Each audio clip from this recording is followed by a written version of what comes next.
became heavy. I couldn't move. I said, what's going on? I held the pulpit. I almost fell on the altar. I leaned on my knee. What is happening to me? What is happening? And the brother saw a vision. He saw that the Lord Jesus came out of the wall and entered me. And when he entered me, he took my old nature and carried it with him. Instantly, energy left me. And for 4 days, I was paralyzed. I couldn't move. I just lie on the bed. I stand up in the morning. I can't stand. In that meeting, when it happened, I had to hold my brother. And I said, demons, go. Demons, go. I couldn't even pray for the sick. Meanwhile, over 40 persons were healed instantly. Growths vanishing from their bodies. All kinds of things happening. But what happened in the meeting was another layer of the God on my inside decided to manifest. And for more than 1 week, I've not understood it. So for me to understand and interpret the secret of my next level, I need to know what has happened to me. Because life in this realm is your ability to know the movements of the spirit on your inside.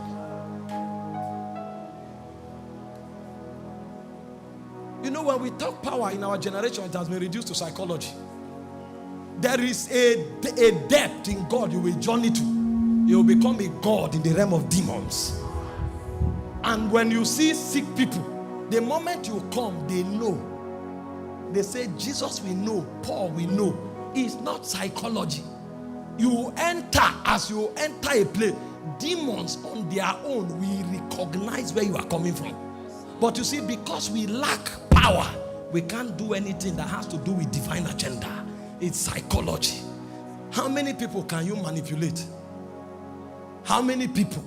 Even if you succeed in manipulating people in your locality, it's your ministry to your locality alone.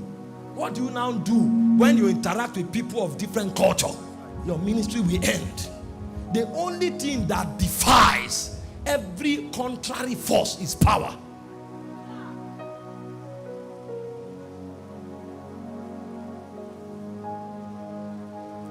Let me do a teaching. If I continue like this, I may.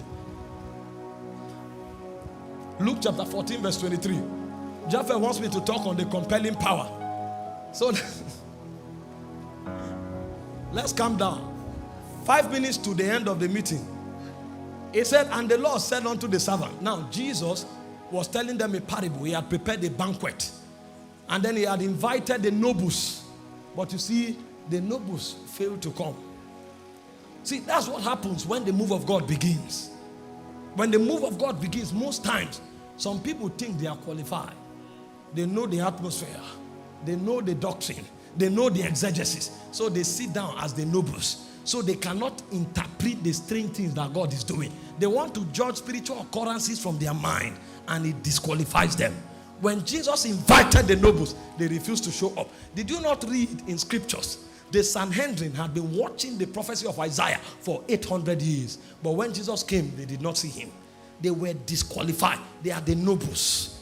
They refused to show up. They gave flimsy excuses. And Jesus now said, okay, since the nobles can't come, go to the street.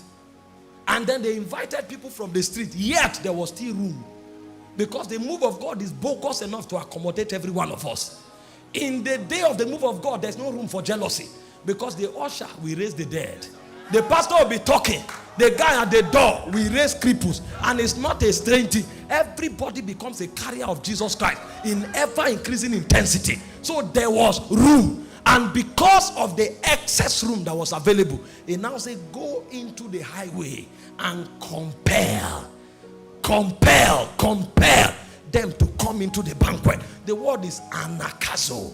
It is a kind of power that defies cultural difference. It's a kind of power that undermines intellectual prowess. It's a dimension of power that have no regard for age difference. So you may see a boy of 15 years, and when an akazo comes upon him, he will come to the street corner and he will cry. And even the elder and the young, regardless of demographic, will journey there. He said when God came upon John, he didn't go to the synagogue. If he went to the synagogue, naturally he will meet people that fear God. He went into the wilderness. And right there in the wilderness, all he did was cry. And suddenly, he said the whole of Jerusalem and Judea went to him. It's called power evangelism. If there is no power, we are talking. We are gisting, we are joking. We cannot